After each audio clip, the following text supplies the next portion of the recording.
Hello, guys. Welcome to Psyched Minds. We are reading Why Has Nobody Told Me This Before by Dr. Julie Smith, Part 8 of the book, Chapter 32. The problem with I just want to be happy. In therapy, when we start to shine a light on the way forward and think about what we want, it's not uncommon to hear, I just want to be happy. But the idea of happiness has been hijacked over the years by an elusive fairy tale of constant pleasure and satisfaction with life. You don't have to look far on social media to come across a wave of posts telling you to be positive, stay happy, eliminate negativity from your life.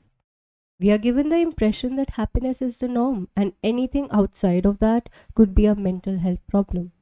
We are also sold the idea that if we can achieve material wealth, happiness will arrive and stick around. But humans are not built to be in a constant happy state. We are built to respond to the challenges of survival. Emotions are a reflection of our physical state, our actions, beliefs, and what is going on around us. All of those things are constantly changing, therefore, a normal state is one that constantly changes too. In his book, The Happiness Trap, Russ Harris explains how emotions are like the weather. They are constantly moving and changing, sometimes predictably, sometimes suddenly and unexpectedly. Emotions are always a part of our experience. But just like the weather, some moments are pleasant and others are hard to endure. At other times, there is nothing distinct enough for us to easily describe. When we recognize the nature of human experience in this way, it becomes clear that anything being sold to us with the promise of happily ever after cannot live up to its promise. If happy means the absence of any of the less pleasant emotions, we can live a happy and fulfilling life and still experience the full range of emotions that come along with being human. Buying into the idea that happiness means constant positivity can leave us believing we have failed when we feel down. We feel like we are getting something wrong, or we feel afraid that we may have a mental health problem. Thinking in that way then makes the dark, cloudy day even darker. Sometimes we are not happy because we are human and life is difficult a lot of the time. Things that bring us the most happiness in our lives bring more than happy feelings. The best example is the people in our lives. Your family, who mean the world to you, may upset you the most when they get things wrong. People feel a profound sense of meaning in their roles and intense feelings of love and joy, but they also feel great pain and fear and shame at times too. So, happy moments are just one flower in a very large bouquet. You can't have one without the other. Emotions come as a whole bunch. Why meaning matters? Some people start therapy because they feel lost in life. They can't put their fingers on a specific problem, but they know they don't feel right. It's hard to get excited about anything or apply themselves to tasks with any real energy or enthusiasm. Without a clear and specific problem, they find it hard to problem solve and work out which direction to take. It's not so much that they are struggling to achieve their goals, they are not sure which goal to set in the first place and whether any of them feel worth it. In many cases, this is associated with a disconnect from core values. Life has pulled them away from what matters most to them. Working to get real clarity on your values can do a number of things. It can give a guide on the direction you want to head in, an idea of the type of goals that will be most fulfilling and purposeful. It can help you to persevere through painful points in life, and crucially, to remind yourself that even when times are hard, you are on the right path. What are values? Values are not same as goals. A goal is a concrete, finite thing that you can work towards. Once you achieve it, that is the end point. Then you have to look for the next goal. A goal might be passing an exam, picking everything off your to do list, or running a personal best. Values are not set of actions that can be completed. Values are a set of ideas about how you want to live your life, the kind of person you want to be, and the principle you want to stand up for. If life was one complete journey, then a value would be the path you choose to follow. The path never comes to an end. It is one possible way of making your journey, and living in line with your values is the conscious effort you make to always stay close to that path. The path is full of hurdles you have to jump over along the way. These are the goals you commit to when you choose this path. Some struggles may be large, and you're not even sure if you can get over them, but you give it your best shot because staying on this path is so important to you.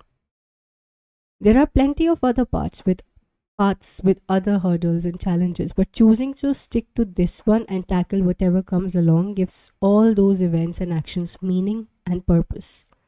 It is the intention of choosing this path that enables you to push through barriers that you might never even have tried otherwise. So you may work hard to pass lots of exam in your lifetime because one of your values might be lifelong learning and personal growth. Values are the things you do, the attitude you do them with, and why you choose to do them. They are not who you are or who you are not. They are not something you have to become or achieve or complete. Sometimes we drift away from living in line with our values. That might be because life happens and we get pulled in different directions, or it can be because we didn't have a clear sense of what our own values were. As we mature and develop throughout our life, our values may change too. We develop independence and move away from home. We learn from the people we encounter, learn more about the world, may have children, maybe don't, maybe have children, maybe don't, the list goes on. For all of these reasons, it is a valuable practice to engage in regular evaluation of what matters most. That way, we can make conscious decisions to redirect if we need to and ensure we stay close to that path so that life can feel meaningful. When we don't have clarity on our values, we can set goals based on what we think we should be doing, others' expectations, or a guess that once we achieve that goal, we will finally be enough. We can finally relax and be happy with who we are. One major flaw with that is it puts rigid parameters around the condition in which you can be content and happy. It also places life satisfaction and happiness all in the future. Clear 2018. I am not suggesting that you should never set goals.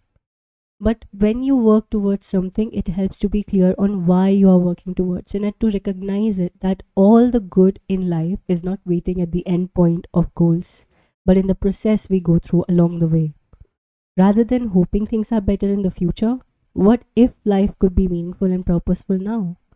By living in line with what matters most to you. You still get to strive towards change and achievement with all your strength, but you are not wanting for a meaning. But you are not waiting for a meaningful life, you already have it. That brings us to the end of this chapter summary.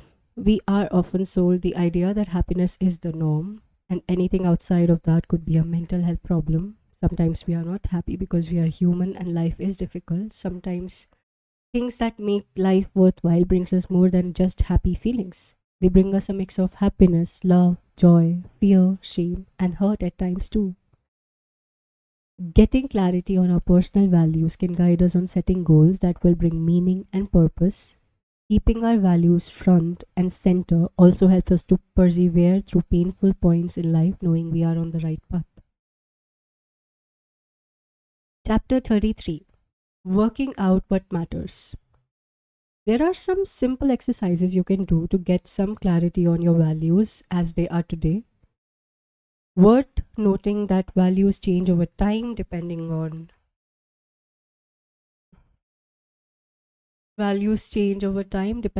our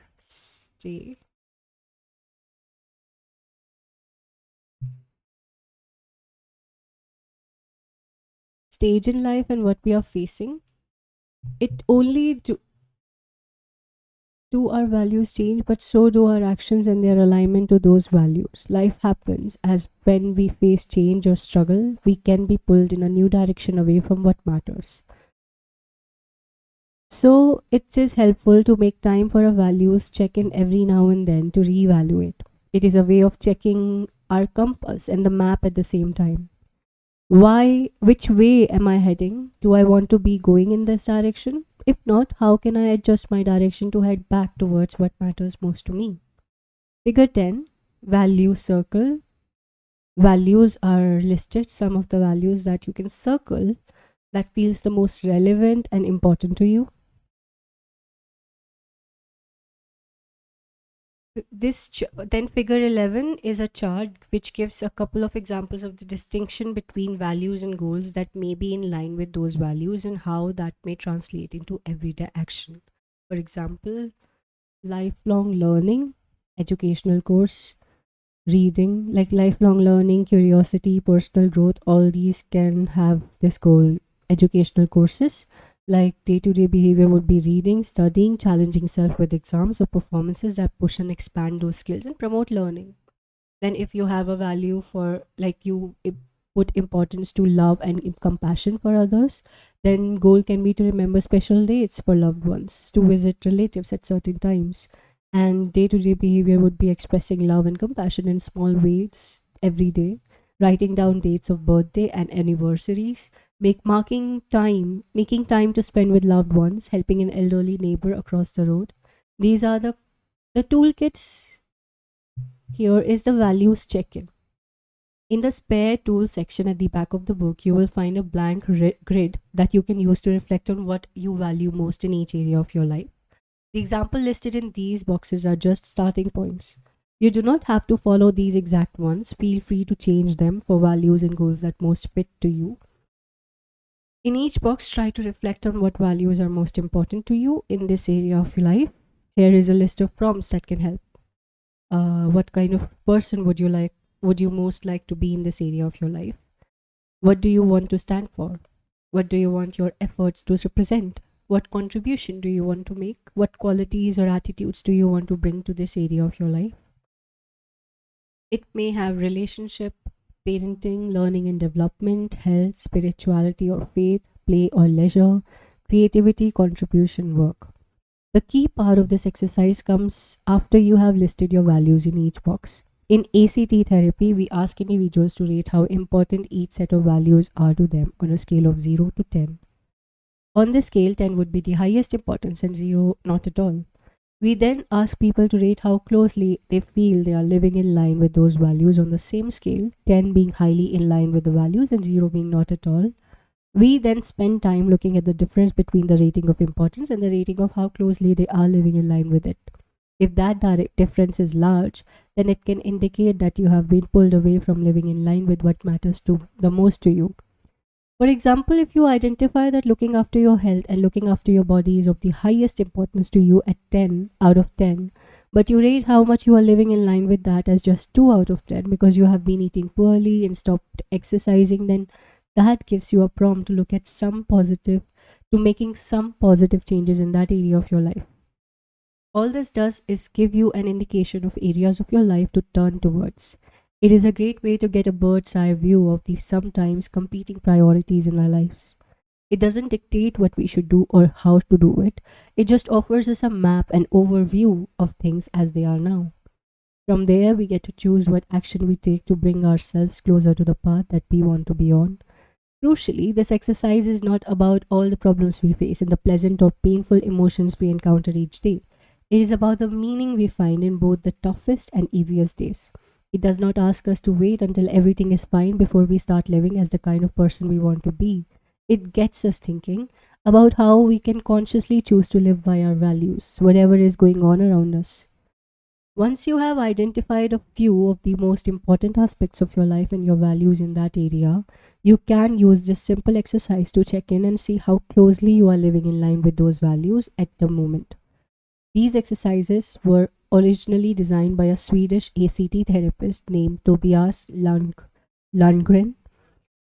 This is my own adaptation that I like to use myself. The star shape has 6 measures, one on each point of the star. Label each measure with a domain of your life that is especially important to you. On the scale of 0 to 10, mark the cross that represent how much you are currently living in line with your values in this area. For example, you may feel that you haven't been prioritizing your health in the way you would like, so you give it a 5 out of 10. But in your relationship, you might feel that you are living pretty closely in line with the kind of partner you want to be, so you give that one a 9 out of 10. Once you have given them all a mark, you can draw a line to join the marks and see how your star takes the shape. If the star is uneven, the shorter point are the areas that need your attention. You'll find blank value stars that you can fill in the back of the book in the spare tool section.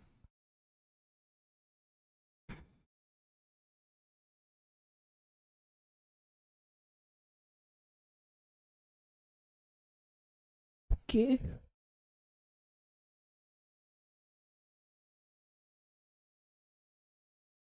It can be easy to feel confused about how much our values represent our own wishes and how much they are dictated by the expectations of others. This is an important issue to clarify. It is not to say that our sense of duty or commitment to our family or community is not important or that we should not choose it, but working out what values are truly your own and which ones feel imposed can reveal why certain aspects of our life might feel less fulfilling or disconnected. Try this. Another way to do a more regular value check ins is to incorporate it into a journaling or some simple self reflection. Here are a few questions to help prompt that reflection. I like to use these both personally and with others in therapy when exploring values. Questions to explore can be: if you were to look back on this chapter of your life and feel proud and content with how you faced life's challenges, how would you be approaching daily life? What would be the next chapter looking like? In your answer, try to focus on your own choices, actions, and attitudes, not other people or events that are out of your control. Try to consider how you would approach life, whatever happens.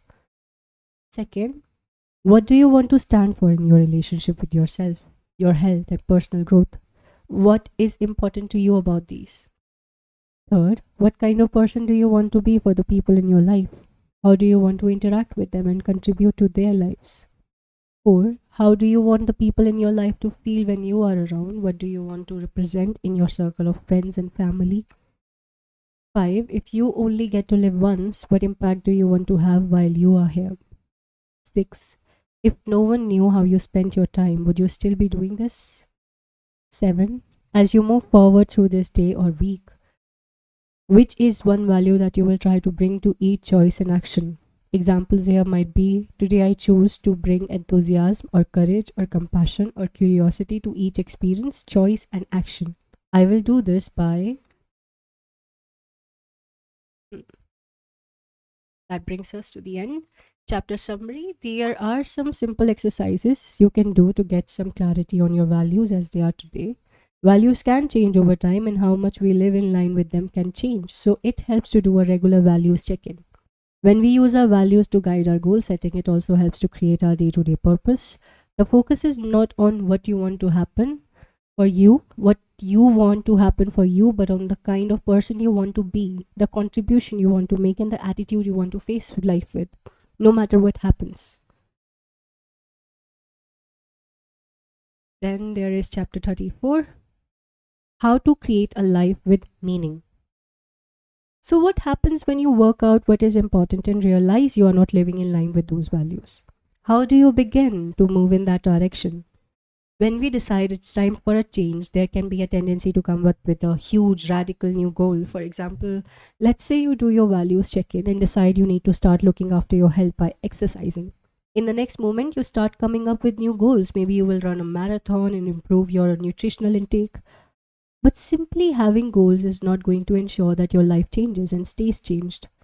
What does that is the everyday details of your repeated behavior that keep you moving forward in that direction.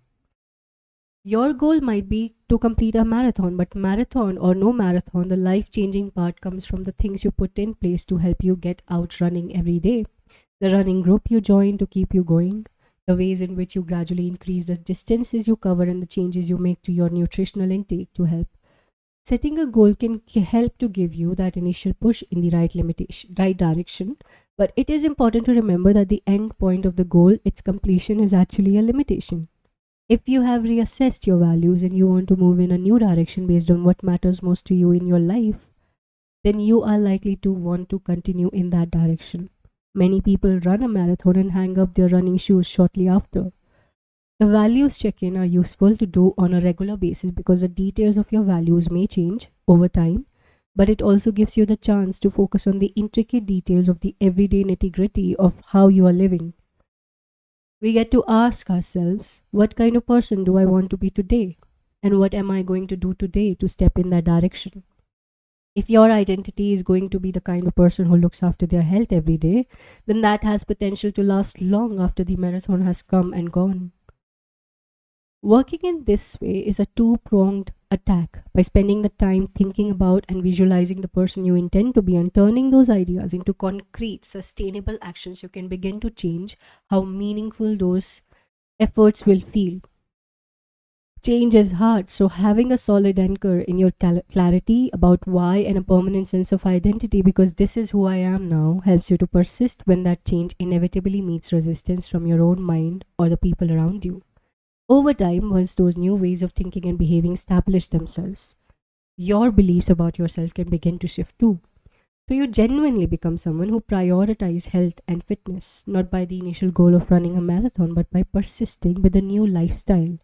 Exercises becomes something you do because you identify with it, not because there is a goal to reach. The initial marathon idea almost becomes irrelevant. Overly focusing on outcome can lead us to quit more easily when we don't see results quickly enough or when we meet resistance and hurdles along the way. When you first decide to set a goal, you might get excited about it and a spark of motivation will strike. But motivation is like a flame on a match, it will burn itself out. It's an unsuitable source of fuel. But if you have a routine of small actions that are not too radical or dramatic to maintain, then your new sense of identity will help to sustain you. Chapter summary. When we decide it's time for a change, there can be a tendency to come up with a huge radical new goal. Simply having a goal is not enough to ensure your life changes and stay changed. Spending time thinking about visualizing the person you intend to be and turning those ideas into concrete, sustainable actions can change how meaningful those efforts feel. Linking your intention to your sense of identity allows the new behaviors to continue way beyond the initial goal. Then we will continue with chapter 25 in our next reading. If you have any doubts about the today's reading, if you have any comments, any suggestions, recommendations of any other book that you want me to read, your favorites, you can let me know in the comment section of the video you're viewing or in the community section of YouTube channel. If you are new to the channel, you have not subscribed, to subscribe, like and share. Do share it with the like-minded people who might be interested in reading your books. Bye bye. Take care. Keep reading.